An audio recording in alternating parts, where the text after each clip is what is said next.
Well, that hasn't often happened here. We saw Mark Ward do it. And from the moment that left the bat, it was always going to be on the roof.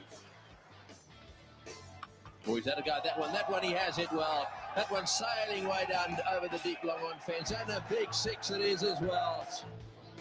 Have a look at this. He's whacked it. Up she goes. There it is. You can see it. Now, where does it come down?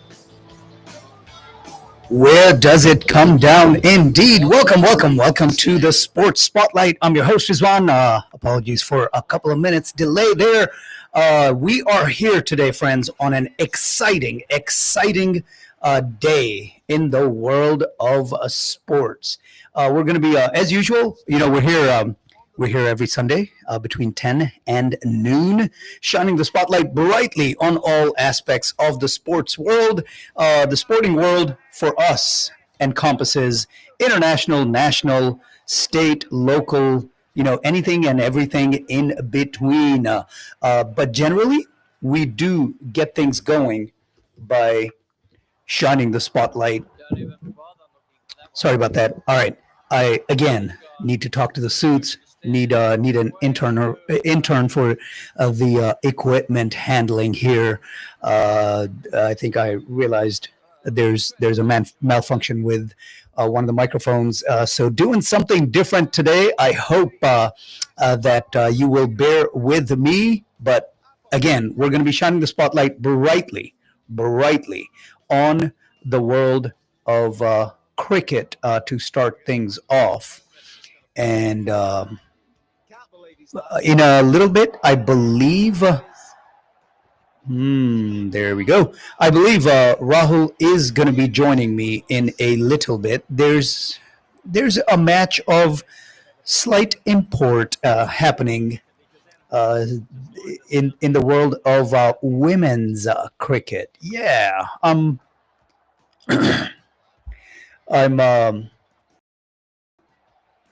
sure you have heard about this. I'm sure you know this is going on. I believe this is going on down in Sri Lanka. And right now, the championship, yes, World Cup ODI Championships is taking place right now. And surprisingly, in the second semifinal, Team India had a excellent showing, like a surprisingly excellent showing to overcome a huge target against the Australian ladies and win that semifinal to get into the finals. We'll talk about that in a minute. Right now, I got to catch you up on that final going on. And boy, oh boy, India ladies versus the South Africa ladies. And India, riding that momentum from the semifinal victory over Australia, ended up scoring 298 at a loss of 7 in that in their part of the inning, leaving a target of 299 for the South African women. And they've gotten a couple of important wickets. Now, it's not a foregone conclusion at all. The match is still up in the air, but at the end of the 12th over, the South African ladies are sitting at 62 at a loss of 2. The required run rate is 6.23. The current run rate so far in these 12 overs has been 5.16. So they're slightly behind on the current run rate from what it needs to be. But 6.23 is not out of the realm of possibility at all. South Africa needs 237 from 38 overs to chase down this target and get that championship. If they want to, the Indian ladies need to hold South Africa to less than 237 runs in the remaining 38 overs. In this one, I gotta tell you, Shefali Verma, the opener set the stage, and really both the openers, Simriti Mandhana, had 45, almost a half century, 45 off of 58 deliveries faced, 8 fours, no sixes, but setting that stage, right? I mean, it's so important in a match of this magnitude for the openers to actually hold on and not give out cheap wickets. Nobody really stood out, but everybody did their part. But it all started with those two openers, Simriti Mandhana and Shafali Verma. I haven't given you the score for Shafali. Shafali ended up scoring 87 off of 78 deliveries with 7 4s and 2 6s for a strike rate of 111.53. And then, as I said, everybody did their part. Jemima Rodriguez, 24 off 37. The captain, Harmanpreet Kaur, she scored 20 off of 29. Dipti Sharma had a very nice day going, 58 off of 58, strike rate of an even 100 with 3 4s and a 6 when she was unfortunately run out.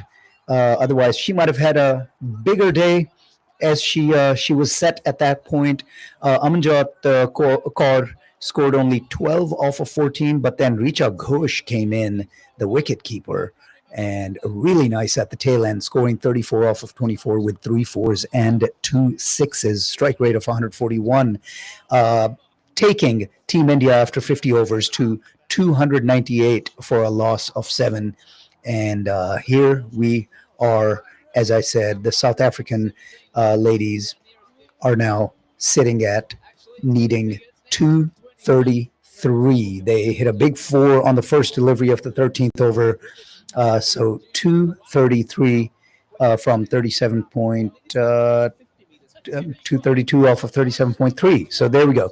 This is going to go on for a while. It's not going to be finished by the time we finish here in a little over an hour and a half. At noon is when we're going to be finishing. Hey, what's happening at noon? Shall we talk about that? Let's talk about it before we move on into the rest of the sporting world. At 12 o'clock, I'm going to be wrapping up here.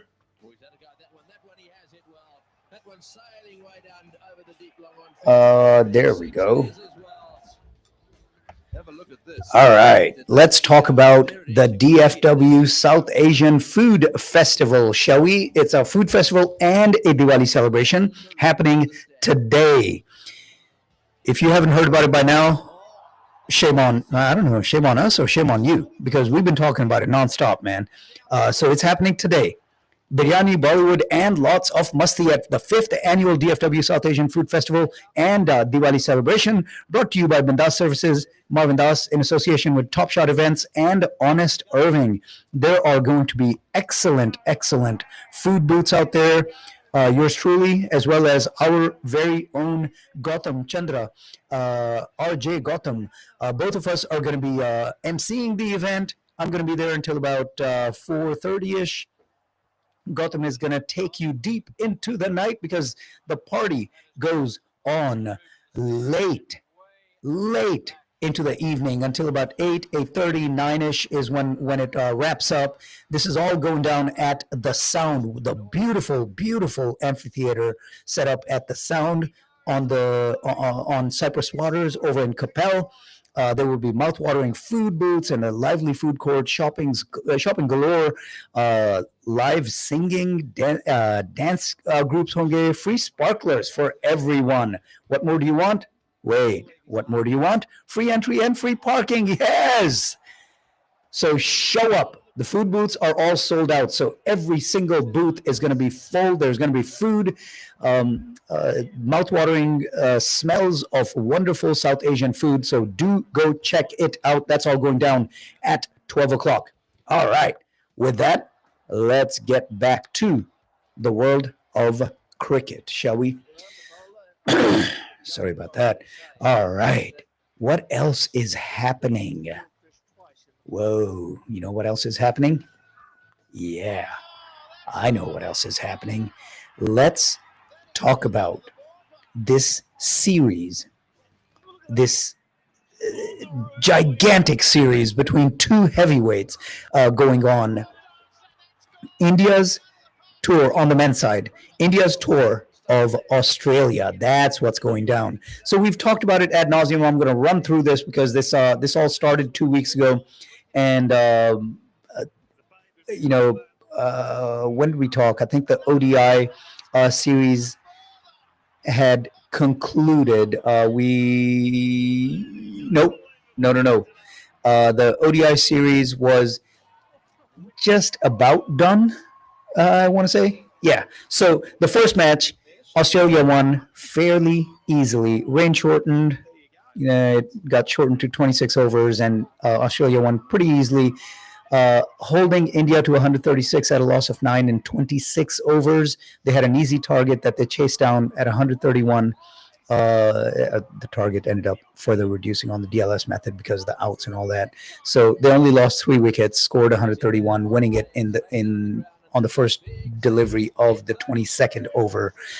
The second one, India showed a little better, scored 264, but Australia chased that down in the 47th over, 265 at a loss of 8. So a little tighter, but they win by 2 wickets with 22 deliveries remaining.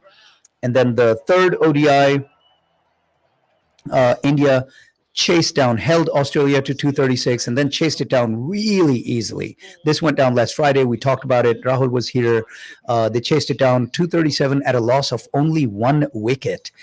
And that was that, because that concluded the 3-match ODI series, Australia winning 2-1.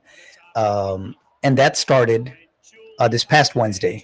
That started the T20I series.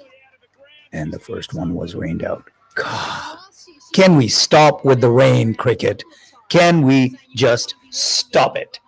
I don't know what we need to do, but something needs to happen. We've got to get past the weather here in the year of our Lord 2025. India scored 97 in the first less than 10 overs, 9.4 overs at a loss of 1 wicket. And then the rains came. They reduced it to 18 overs. I think the rains came before they reduced it to 18 overs, and then they scored 97 at a loss of 1. And then the rains came back again, and eventually got washed out and no result. Come on, man. Come on. The public wants to see results in these sporting events. All right. The second one took place on Friday, Halloween. It was scary. India was all done at 125. Yeah. 125. Let's dive into that a little bit, shall we? So Abhishek Sharma did Abhishek Sharma things, right? Shubman Gill did Shubman Gill things. He was out for 5 at a 5 on 10 deliveries with 0 boundaries and gone. But Abhishek Sharma scored 68 off of 37. Yeah, 8 fours, 2 sixes, strike rate of 183. Really did his part, but no one else did. Sanju Samson came in 1 down. He's gone for 2 off of 4. Surya Kumar Yadav. I mean, come on. They need to make a decision here, because he was again done. One run off of 4 deliveries, and he's done. Tilak Verma out for a duck off of 2 deliveries. Akshar Patel 7 off of 12. If it weren't for Harshit Rana scoring 35 off of 33, being 5 down, yeah, things would have been much, much worse, because again, the rest of the vaunted deep batting lineup of India, no one else did anything. Shivan Dubey 4 off of 2, Kuldeep Yadav 0 for 6, Varun Chakravarti, of course, pure bowler. Goodness, I need some water.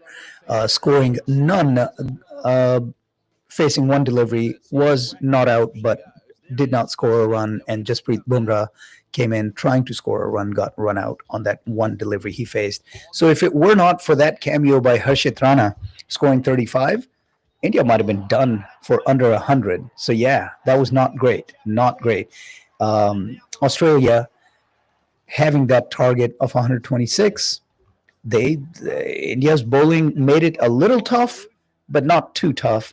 They took 6 wickets, but Australia was able to chase it down in the 14th over, winning 126 to 125. And then came today. It just concluded a few hours ago. India wins. India wins the third T20I after no result in the first and losing one. So now the series is tied at 1-1 and 1. The no result uh, has won one of the matches. So ultimately, this 5-match series comes down to a best of 2. And if each team wins one, there's going to be a tie. Whichever team sweeps wins this series. So that's that. What do we want to talk about, friends? There's so much going on. So let's talk about the next weekend, shall we? Next weekend, there are 2 things happening. First, if you do not get your fill of Diwali today, where'd it go? Here it is. So if you do not get your fill of Diwali today, well, next Saturday, you get to do it all over again. South Lake Foundation proudly presents its signature event for the 8th year. Yeah, South Lake Diwali Fest on Saturday, November 8th at the Town Square, South Lake from 3 p.m. until 10.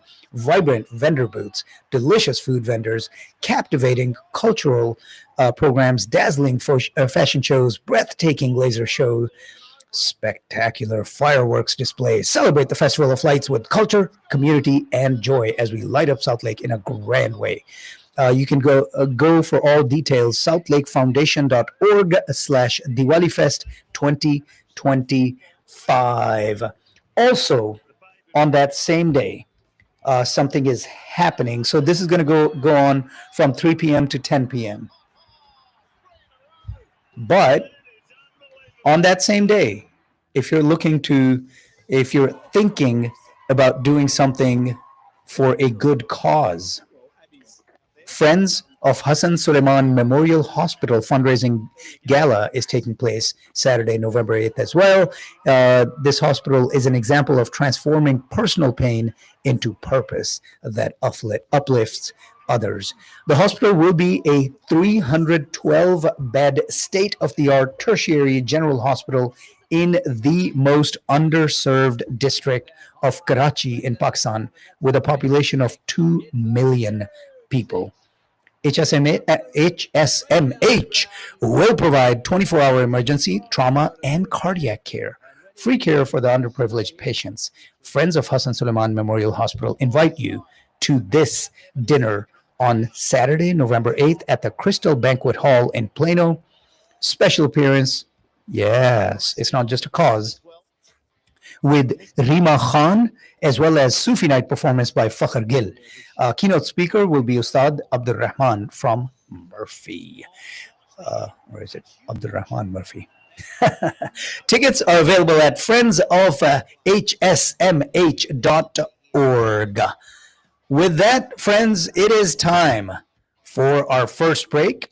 We'll be back after a few words from our sponsors, after which about 10:45, I think Shep's going to be joining us, and we're going to shift the spotlight over to the world of football. After we come back from this break, we're going to talk a little World Series. There's a term in Urdu that I really like, badal na khwasta, right? I don't want to talk about it, but let's talk about it. Let's talk about it because it did happen. The spotlight does shine on all things sports, even when the results are not to our liking, which is the hated Dodgers winning the World Series again. We'll be talking about that in a few minutes. Here's a few words from our wonderful sponsors. You're listening to the Sports Spotlight with Rizwan. आप सुन रहे हैं radio आजाद, हम सफर Hamzad, radio आजाद।